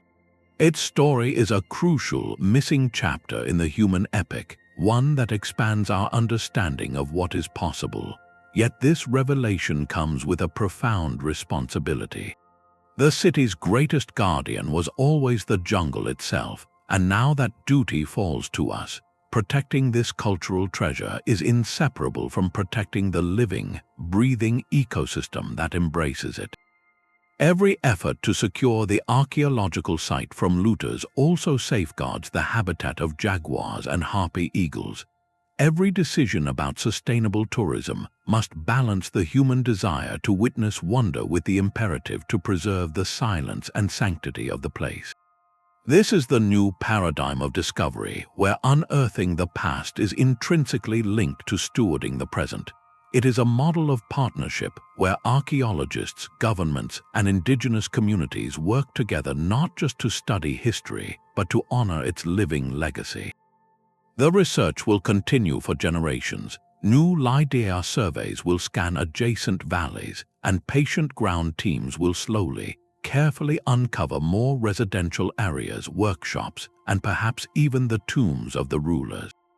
Each new finding will add another sentence to the story, helping us understand their daily lives, their trade connections, and the final, complex reasons they chose to leave their shining home.